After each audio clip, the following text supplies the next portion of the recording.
Sbarcata alla Tempia, migliorano le condizioni del 21enne aggredito ieri sera in centro a Montebelluna ed ora è caccia al giovanissimo aggressore che sarebbe stato ripreso dalle telecamere di videosorveglianza. Di movide violente e provvedimenti conseguenti ha parlato nel suo saluto alla città il questore Vito Montaruli in partenza dopo 3 anni per Campobasso, boom di Daspo Willy, fogli di via e avvisi orali. Dramma nel pomeriggio a San Vendemiano dove si è verificato lo scontro tra un camion e un monopattino, gravissime le condizioni del ferito trasportato d'urgenza in ospedale. Prima udienza questa mattina in Corte d'Assise a Treviso del processo a Sergio Miglioranza, il 71enne accusato di aver dato fuoco 2 anni fa alla sua casa lungo la Feltrina provocando la morte della moglie di un'amica. Carenza di personale amministrativo in procura a Treviso, RSU e sindacati fanno sapere che per questo motivo dal 1 luglio al 15 settembre saranno ridotti gli orari degli sportelli aperti al pubblico. Sfrattata ieri dal parcheggio sopraelevato alla Piani, i migranti questa mattina si sono ritrovati assieme all'associazione Caminantes davanti alla questura, dateci un posto per dormire.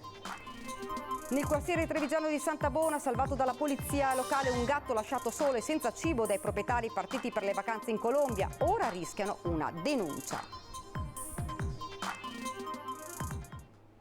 Buonasera, ben ritrovati dalla redazione di Treviso. Dunque lo avete sentito, ferito con una freccetta conficcata alla tempia. Migliorano le condizioni del 21enne aggredito ieri sera in centro a Montebelluna ed ora caccia al giovanissimo aggressore che sarebbe stato ripreso dalle telecamere di videosorveglianza.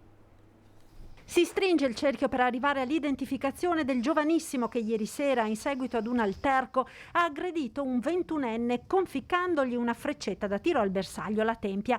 Il ragazzo è ancora ricoverato all'ospedale, è stato sottoposto ad un intervento per la rimozione della punta in ferro. Le sue condizioni sono in miglioramento. L'aggressione in piazza Sedese, in centro a Montebelluna, pare sia stata scatenata dal diniego di una sigaretta o un accendino, che avrebbe scatenato la violenza da parte di un ragazzo ora ricercato dai carabinieri che stanno passando al setaccio le immagini delle telecamere di videosorveglianza presenti in gran numero nella zona. Un episodio, quello di ieri sera, che segue a numerosi altri, dall'aggressione del controllore della MOMA alla stazione delle Corriere, alle risse davanti ai locali, alle bande di bulli che stanno portando in primo piano il problema della sicurezza in città, mentre cresce la preoccupazione dei cittadini. Non giro di sera perché c'è il coprifuoco qua a Montebelluna. Gli episodi si stanno dilagando, trovo, e ne parlavo adesso anche col sindaco, che dopo il Covid le cose siano peggiorate, c'erano già segnali prima, però l'impennata dei TSO e delle situazioni più a rischio sono aumentate. La situazione è peggiorata parecchio. Sì,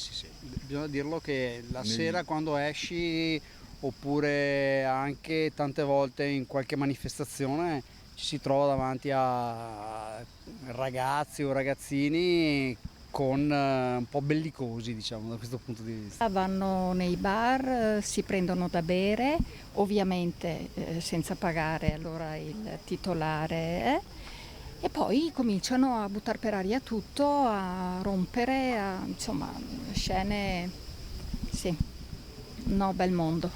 Il sindaco punta al potenziamento della polizia locale, ma dice le amministrazioni hanno le armi spuntate. Servono leggi più stringenti, servono certezze della pena che debbano servire da deterrente nei casi in cui un malintenzionato o un semplice idiota abbia voglia di rendere poco vivibile la nostra città. Il sindaco di Montebelluna, nella fattispecie, mercoledì notte era qui alle ore 1:30 con i carabinieri perché ero stato informato di alcuni schiamazzi. Ieri sono arrivato 7 minuti dopo l'accaduto, più di questo io non posso fare. Di movida violenta e provvedimenti conseguenti ha parlato nel suo saluto alla città il questore Vito Montaruli in partenza dopo 3 anni per Campobasso. Un uso importante di un istituto come il Daspo Willy, che è stato, è stato applicato solo quest'anno 37 volte e che punisce gli episodi di violenza al di fuori degli esercizi pubblici. Decine di Daspo Willy per placare la movida violenta e le aggressioni gratuite. Il questore di Treviso Vito Montaruli in partenza dopo 3 anni nella Marca per il nuovo incarico a Campobasso incasella questo dato tra le principali attività svolte da questura e commissariato di Conegliano sotto la sua guida. Il controllo del territorio è fondamentale perché consente di prevenire i fenomeni criminosi Siamo arrivati da un controllo di 17.000 persone che era avvenuto che si è verificato nel 2019 a un controllo proiettato con la proiezione al 31 dicembre di quest'anno 25.000 persone. Complice la pandemia, le restrizioni prima, le manifestazioni di protesta poi, in piazza come all'ex caserma Serena, le attività di controllo e identificazione si sono moltiplicate, così come i fogli di via, 61 nel 2018, già 105 nel primo semestre di quest'anno. Lo stesso vale per gli avvisi orali. Ancora da nominare il successore di Montaruli che lascia, sottolinea, una delle province più sicure d'Italia, ma in cui l'attenzione deve rimanere alta. Quello che attira molto l'attenzione dell'opinione pubblica, che li colpisce nel vivo, sono appunto i reati predatori. E là bisogna fare molta attenzione, perché è estremamente sgradevole l'accesso in casa di persone che insomma turbano senza dubbio la vita familiare. Continuiamo con la cronaca, una lite in famiglia, la chiamata al 112 sul posto a Orsago si è presentata una pattuglia dei carabinieri di Vittorio Veneto, un 21enne all'arrivo dei militari dell'Arma ha reagito scagliandosi contro, 2 carabinieri sono rimasti feriti e sono dovuti ricorrere alle cure dei sanitari, per loro alcuni giorni di prognosi per traumi distorsivi, l'uomo è stato immobilizzato e arrestato per resistenza a pubblico ufficiale, questa mattina si è svolto il processo per direttissima, è stato convalidato l'arresto del 21enne di origini senegalesi. Nell'udienza tenutasi questa mattina presso il Tribunale di Treviso sono stati chiesti termini a difesa e quindi l'indagato, in attesa del prosieguo della vicenda penale, è stato rimesso in libertà.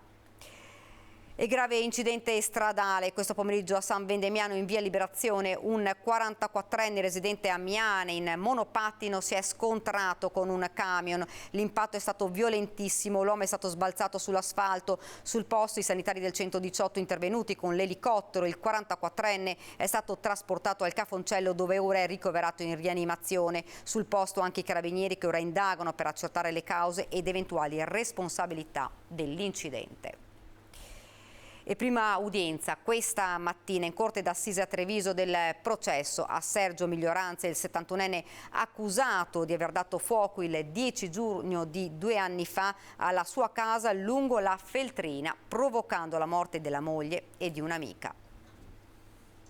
Abbiamo chiesto un interrogatorio dell'imputato perché il signor Miglioranza ha intenzione di venire a spiegare nuovamente, perché aveva già reso interrogatorio, come sono andate le cose all'epoca dei fatti. È stata questa la prima richiesta della difesa alla prima udienza in Corte d'Assise a Treviso del processo Sergio Miglioranza. Il 71enne accusato dell'incendio della sua casa lungo la Feltrina a Paese è avvenuto la sera del 10 giugno del 2020. Miglioranza è imputato di duplice omicidio pluriaggravato e premeditato della moglie Franca Fava, 68 anni, e di un'amica che viveva con loro, di Fiorella Sandra, 74 anni, di Breda.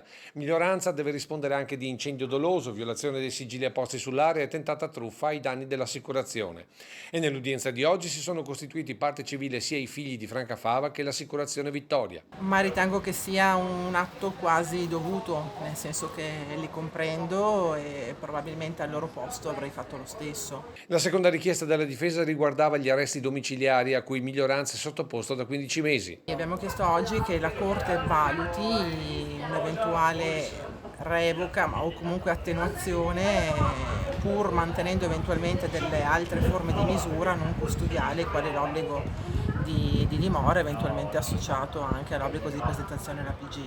D'altronde il signor Miglioranza ha 71 anni e lo spazio in cui si trova adesso è veramente molto ristretto. Fissato anche il calendario delle udienze, la prossima è il 13 settembre. La Corte d'Assise, presieduta dai giudici Francesco Sartorio e Iuri De Biasi, deciderà nelle prossime settimane. E questa mattina in Tribunale a Treviso si è svolta l'udienza preliminare per l'imputazione di associazione per truffa ai danni dei risparmiatori di Veneto Banca, che vede imputati Vincenzo Consoli, Giuseppe Cais, Andrea Zanatta, Mosè Faggiani e Renato Merlo. I 5 avrebbero pianificato il collocamento dei titoli a prezzi che, secondo le stime della Procura, sarebbero stati gonfiati anche del 70%. Oggi si è dibattuto sulle repliche della Procura con una memoria tecnica di 50 pagine con cui i pubblici ministeri Massimo De Bortolo e Gabriella Cama hanno sostanzialmente detto quello che avevano già argomentato in sede di requisitorie. 5 imputati vanno mandati a processo, si riprende il 15 luglio con le controrepliche delle difese e il probabile pronunciamento del GUP Piera De Stefani sul rinvio a giudizio. Carenza di personale amministrativo in procura a Treviso. La decisione di queste ore: saranno ridotti gli orari degli sportelli aperti al pubblico dal 1 luglio al 15 settembre. Lo comunica la RSU della Procura Trevigiana e la CISL Funzione Pubblica. In particolare lo sportello del Casellario sarà accessibile solo dalle 10 alle 12 dal lunedì al venerdì e lo sportello relativo agli avvisi di chiusura indagini sarà aperto al pubblico solo nelle giornate di lunedì, mercoledì e venerdì dalle 9 alle 12. Si tratta di una prima conseguenza, spiega Emanuele Viviano, RSU della Procura di Treviso, della grave carenza di personale che affligge la Procura, dove mancano all'appello ben 16 lavoratori su 42, con una scopertura reale del 38%. Permane dunque lo stato di agitazione proclamato dai lavoratori. Se non ci saranno sviluppi positivi, non si esclude lo sciopero in settembre. Ed ora torniamo a parlare della schiuma bianca nella Piavesella, discesa da Villorba a Treviso. Grazie all'impiego di un drone individuata l'azienda da cui sarebbe scaturito l'inquinamento del canale. Un drone per risalire all'azienda che ha sversato sostanze tipo saponi nella Piavesella. Si è arrivati così, utilizzando lo strumento che dall'alto ha ripercorso la discesa della schiuma bianca da Villorba a Treviso, a stabilire l'origine dell'inquinamento scaturito da un'azienda con sede nella zona nord di Villorba.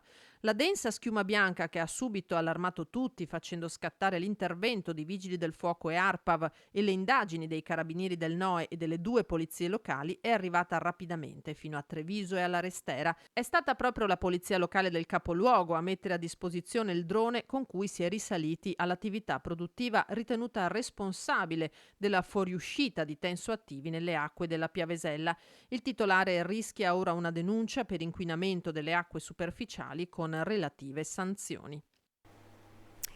Pesanti disagi oggi all'aeroporto di Treviso per un gruppo di 180 passeggeri che dovevano partire con un volo Ryanair diretto a Edimburgo. Per un guasto all'aria condizionata del velivolo sono stati fatti scendere con i bagagli rimasti a bordo ed hanno aspettato per ore nella sala d'attesa. Solo alle 18 è arrivata la notizia della cancellazione del volo.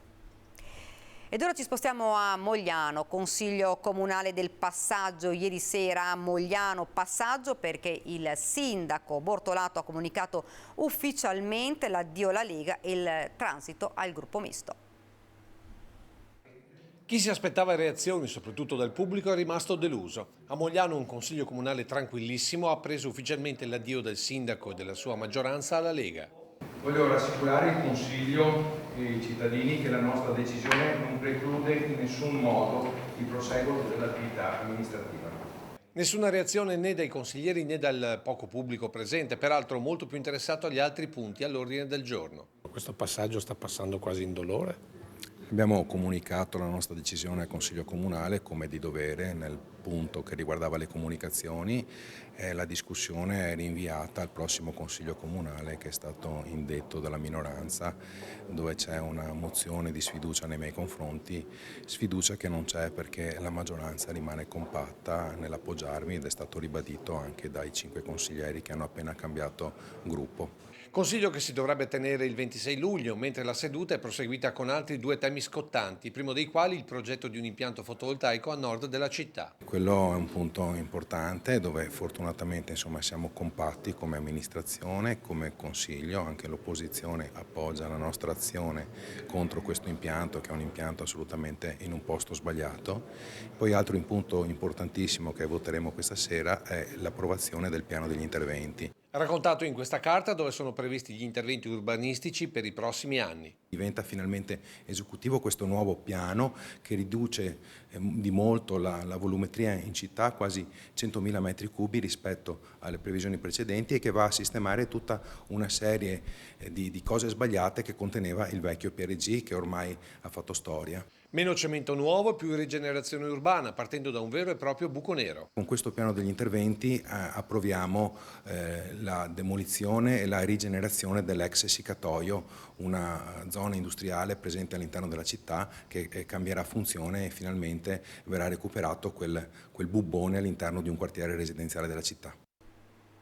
Ed ora torniamo a Treviso. Sono stati sfrattati ieri dal parcheggio sopraelevato della Piani. I migranti questa mattina però si sono ritrovati assieme all'associazione Caminantes davanti alla questura. Dateci, dicono, un posto per dormire.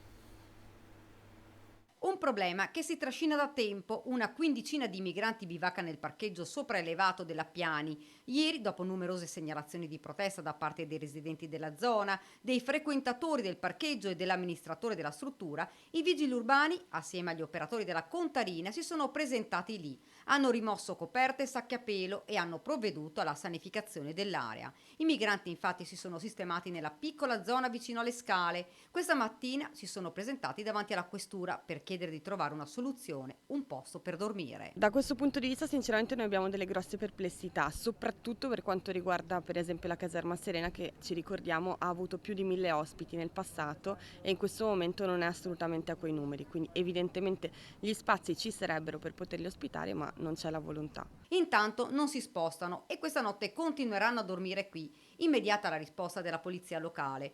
Ci sono gravi problemi igienico-sanitari, spiega il comandante della polizia locale Andrea Gallo. Non è la prima volta che interveniamo in questa zona. Abbiamo tantissime proteste dei cittadini. Fra l'altro, continua, i migranti occupano zone che per legge devono essere lasciate libere. Una questione spinosa che si ripresenta ormai quotidianamente. Il sindaco di Treviso Mario Conte dice è una situazione che dovrò affrontare quanto prima in prefettura. Una soluzione va trovata. Nel quartiere trevigiano di Santa Bona ha salvato un gatto lasciato solo e senza cibo dai proprietari partiti per le vacanze in Colombia. Abbandonato da solo in casa, senza acqua né cibo, dai proprietari partiti per le vacanze in Colombia, aveva solamente la possibilità di passare dal terrazzino al corridoio dove si trovava la lettiera. Un gatto salvato dalla polizia locale di Treviso, intervenuta insieme ai vigili del fuoco e all'EMPA in un'abitazione di strada Santa Bonanuova. L'animale ha miagolato disperatamente finché dei vicini non hanno allertato le forze dell'ordine. Naturalmente è stato subito soccorso da parte degli agenti del nucleo di tutela animale, che è stato istituito in comando da almeno 6 mesi e che riceve tra l'altro ogni settimana almeno 3 segnalazioni di cani o gatti che vengono abbandonati oppure vengono maltrattati. Naturalmente ricordiamo che si tratta di un reato penalmente perseguibile d'ufficio, per cui anche il proprietario di questo gatto verrà segnalato all'autorità giudiziaria. La situazione in cui il gattino si trovava era estrema. Una volta recuperato è stato portato dal veterinario, visitato e infine accolto nel gattile di Conegliano. Storie che purtroppo, spiegano dall'EMPA, ci arrivano quotidianamente. Eppure dovrebbe essere chiaro che episodi di maltrattamento come questo difficilmente rimangono impuniti. Questo animale d'affezione, di questo gattino, è la dimostrazione della grande attenzione da parte del comando di polizia locale nei confronti appunto degli animali di affezione, che possono essere gatti, cani, comunque tutti gli animali che vengono mantenuti in casa. Dall'EMPA l'appello a chi sta per andare in vacanza: assicurate al vostro micio le condizioni necessarie per il suo benessere quando partite. Spesso si sente dire che i gatti si arrangiano, ma non è così. Come Ente Nazionale Protezione Animali continueremo a denunciare tutti coloro che abbandonano e maltrattano i loro animali. Presentato il rendiconto sociale INPS 2021, molti dati emersi che forniscono una fotografia del sistema economico e sociale del Veneto. Produzione superiore al pre-pandemia, come le entrate contributive e le aziende in attività, cassa integrazione e fissi in calo. Gli elementi principali del rendiconto sociale 2021 dell'INPS Veneto dimostrano come il 2021 sia stato l'anno della ripartenza nella nostra regione più che nel resto d'Italia. Quindi un Veneto che nel 2021 è ripartito anche abbastanza forte. Naturalmente sappiamo bene che questa fotografia, anche se scattata pochi mesi fa, quindi con un periodo che si è chiuso pochi mesi fa, come dire, il quadro si è improvvisamente poi offuscato per effetto delle nuove criticità che sono insorte, il tema innanzitutto purtroppo del conflitto e il tema poi della scarsità nell'approvvigionamento di alcune materie prime, il tema poi dell'inflazione. Sul fronte delle pensioni si conferma un lieve costante incremento, oltre 1.663.000 pensioni liquidate, ma uno scarso appeal di quota 100 con solo 11.240 prestazioni con questo accesso agevolato. Significativo anche il dato relativo al reddito di cittadinanza, che smentisce la Vox Populi di provvedimento responsabile della difficoltà di reperire manodopera da parte delle aziende.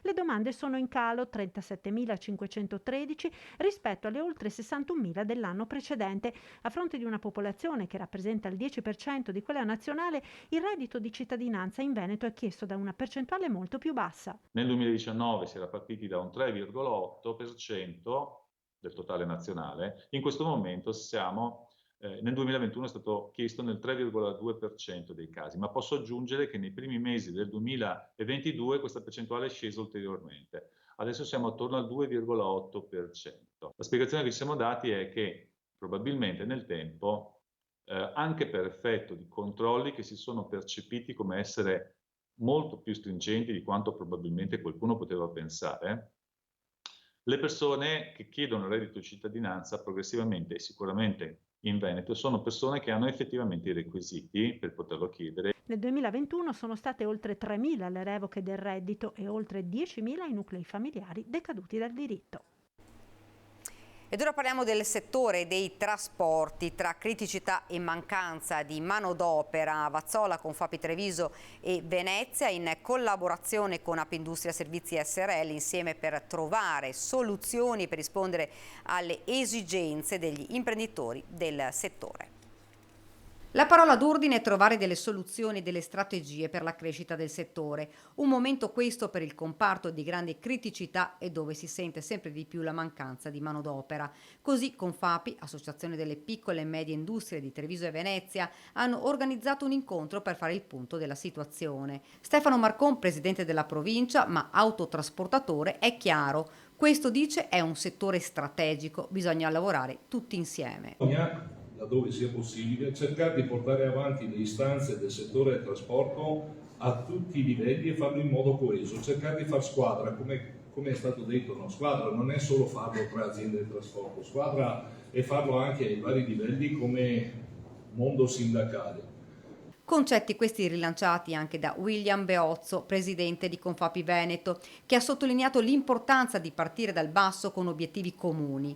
La pensa così anche Simone Vaineri. Le associazioni, secondo me, bisogna fare rete e parliamo la stessa lingua, se abbiamo le stesse idee e le proponiamo sugli stessi tavoli in maniera più energica, e penso che magari qualcosa otteniamo, anche perché... L'obiettivo dunque è stato quello di cercare di fornire alle molteplici criticità che stanno investendo il settore dei trasporti soluzioni e alternative che supportino la competitività e la crescita dell'intero comparto, fra i temi la cronica mancanza della manodopera. Abbiamo bisogno di autisti, le nostre aziende ne hanno assolutamente necessità, ma mancano. Contemporaneamente dobbiamo motivare i giovani che ad oggi non vogliono assolutamente entrare in questo settore, facendogli vedere che invece ci sono aziende come questa e come le vostre che sono lungimiranti, che guardano al futuro e che vogliono. Questo è un primo passo, hanno detto, ora bisogna attivare strategie e iniziative. Firma questa mattina di un accordo tra i comuni in riva al Sile, Ente Parco, Regione e Contarina per riattivare il ragno di Silea, fermo e inutilizzato da oltre 20 anni. Il cartello arrugginito racconta da solo da quanto tempo questo ragno sia muto testimone e di quanti rifiuti galleggianti siano passati per la centrale di Silea senza che nessuno li abbia raccolti per poi smaltirli. Una struttura che da oggi, con la firma Casugana di Regione, Sindaci, Parco Sile ed altri enti, verrà finalmente rimessa in moto. È un accordo epocale perché dopo 20 anni andiamo a riattivare lo sgrigliatore della centrale idroelettrica di Silea. La Regione Veneto è voluta intervenire con un contributo di 100.000 euro che è stato dato al Parco del Sile proprio per attivare lo sgrigliatore che ha il compito proprio di tenere pulito il fiume. Un finanziamento che non servirà solo per riattivare il ragno e braccio di raccolta, ma anche la gestione dello smaltimento dei rifiuti da parte di Contarina e l'istituzione di un servizio di gestione del verde nelle aree e nei percorsi naturalistici all'interno del Parco del Sile. Soddisfazione per l'accordo per tutti, in particolare dai comuni a valle della centrale. Per un comune, soprattutto come il nostro, che è nel Basso Sile, significa avere la garanzia che i rifiuti vengono raccolti prima e il fiume viene tenuto pulito.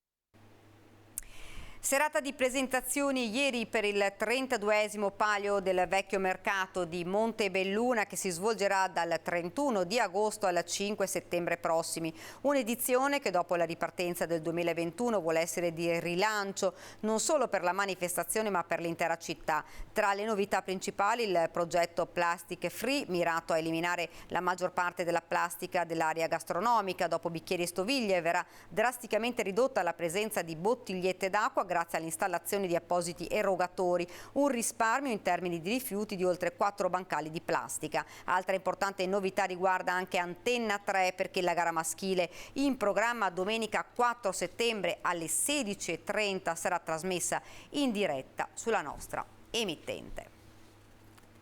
Ed ora invece vediamo insieme con il generale Iannicelli come sarà il tempo nel prossimo weekend. Continua l'azione decisa, ormai sembra non aver termine, dell'alta pressione, un'alta pressione nata in parte al suolo dall'Atlantico, quindi anticiclone delle Azzorre, e in parte con il contributo di un promontorio, quindi di un'alta pressione che nasce dall'entroterra africano. E i risultati sono questi: su di noi tempo stabile, temperature molto alte, mancanza di pioggia. È la mancanza di pioggia che ha grossi problemi. Mi soffermerei un attimo sulla carta del tempo. Vedete sull'Europa, ma su gran parte d'Italia, del Mediterraneo, le sobbare, le linee sono quasi assenti. Questo vuol dire che abbiamo la pressione livellata, c'è proprio calma piatta, quindi non cambia nulla, anzi con questa situazione, ripeto, con il passare dei giorni le temperature aumentano e la pioggia manca perché le perturbazioni non riescono ad avvicinarsi. Quindi prevediamo per sabato e domenica cielo in prevalenza sereno, attività di cumuli durante il pomeriggio. Ecco, l'unica speranza, ma può essere anche localmente dannosa, sono i temporali di bel tempo dovuti al caldo, ma che si verificano soprattutto sui rilievi a ridosso degli stessi.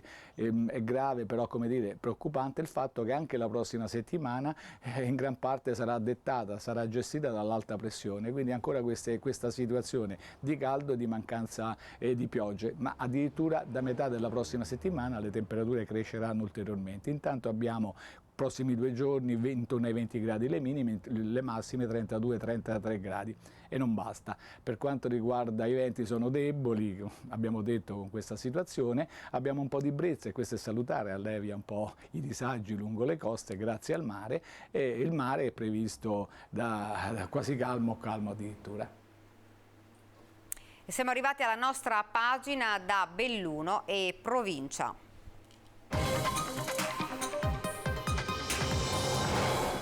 In primo piano la cronaca, nella tarda mattinata di Rivamonte a Gordino, all'interno di un immobile rurale disabitato da tempo, è stato rinvenuto un titolo di miccia detonante per uso civile in pessimo stato di conservazione ed estremamente pericoloso. Allertati i carabinieri di Gosaldo, venivano fatti intervenire i carabinieri artificieri di Padova. I militari specializzati hanno trasportato l'esplosivo presso la cava di Forcelle Franche di Gosaldo, facendolo esplodere. La miccia risaliva probabilmente agli anni 50 e 60 ed era molto pericolosa in quanto poteva essere sensibile all'attivazione per cause esterne.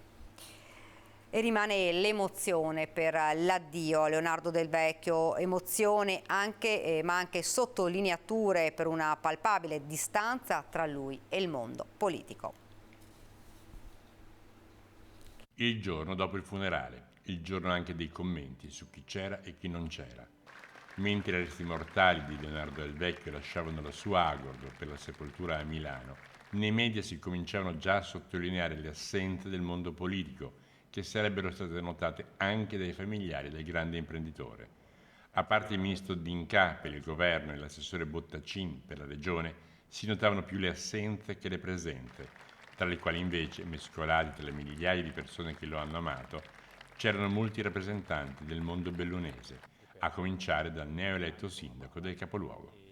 la mancanza di una persona così importante, una persona che ha saputo partire dal nulla e realizzare veramente una cosa grandissima che dà comunque da vivere a tante famiglie, a tanti luoghi, ha valorizzato un territorio, è veramente triste, quindi siamo qui a stringerci attorno alla famiglia, a tutti i dipendenti. Rappresenta un'immagine anche della nostra provincia, perché ha dato lustro a tutta la nostra provincia questa grande visione di un comparto come l'occhiale. Lui avrà previsto, ma sicuramente non possiamo pensare di trovarci in situazioni di disagio, anzi io sono convinto che questa cosa sia di sprono anche per le nuove generazioni a fare dei passi importanti. È giallo splendente il nuovo elicottero che ha preso servizio per il soccorso alpino bellunese. Emozione palpabile a Fiames, 2 passi fuori cortina per l'inizio dell'attività di un secondo elicottero dedicato al soccorso. Falco, in attesa di poter ritornare da Belluno nella sua pieve di Cadore, non fa parte della, ma è la storia. Questo splendente Delta Eco a 5 pale lo affiancherà fino a fine agosto, facendo invece base a Fiames. Se questo è possibile è grazie al grande impegno nel reperire le somme necessarie a finanziare l'operazione messo in campo da Dolomiti Emergency. C'è la ditta comunque che in questo caso è di Friulia, mette pilota tecnico, il soccorso alpino mette il tecnico di elisoccorso che già fa comunque il lavoro nelle altre 2 basi vicine che sono Pieve di Cadore e Treviso, e medici e infermieri che vorrei ringraziare fortemente perché vengono a titolo gratuito. Grande anche la soddisfazione espressa da parte del ULS 1 Belluno Dolomiti. Un secondo elicottero vuol dire mettere ancora di più in sicurezza il nostro territorio, i nostri cittadini e poi nei mesi estivi anche tutti i turisti che vengono a, godere delle nostre montagne, quindi proprio sicurezza. Delta Eco è già operativo, sarebbe bello non dovesse mai alzarsi nemmeno in volo. Non sarà così, ma anche per questo una volta di più si è invitato chi va in montagna a non mettere in pericolo la propria vita, perché poi rischia anche chi, per puro senso di abnegazione, mette se stesso in gioco per soccorrere chi ne ha bisogno. Questo elicottero vuol dire che abbiamo la possibilità che ci offre Dolomiti Emergency di andare a aumentare il soccorso in una valle e in una provincia che d'estate hanno un altissimo flusso turistico, in cui l'elicottero già presente lavora quotidianamente in maniera continuativa e spesso è necessario chiamare soccorsi da altre basi. E quindi andiamo a verificare l'efficacia di questo strumento, convinti che sia effettivamente una necessità per questo territorio. Ed è davvero tutto per questa edizione del nostro telegiornale. Vi lascio ovviamente alle nostre previsioni del tempo. Grazie davvero per averci seguito e buona serata.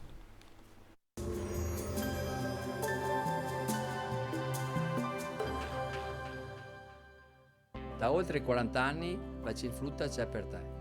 La qualità e il risparmio Bacifrutta c'è per te. Selezioniamo il prodotto, Bacifrutta c'è per te.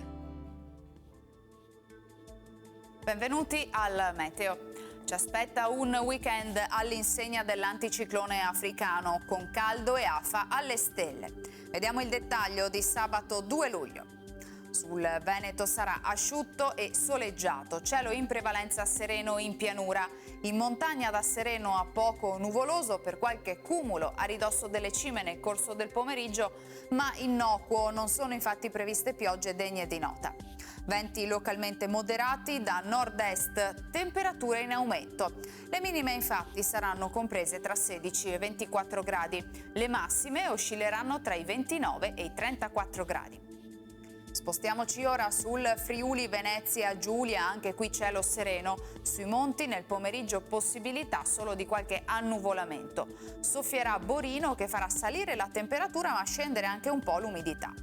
Temperature minime sui 20-25 gradi, massime intorno ai 31-33 gradi. Infine diamo uno sguardo alla situazione del Trentino Alto Adige, dove avremo condizioni stabili, il tempo sarà soleggiato e il cielo sgombro da nubi. Temperature minime intorno ai 18 gradi, massime sui 33 all'incirca. Dal meteo per ora è tutto, grazie per l'attenzione, arrivederci.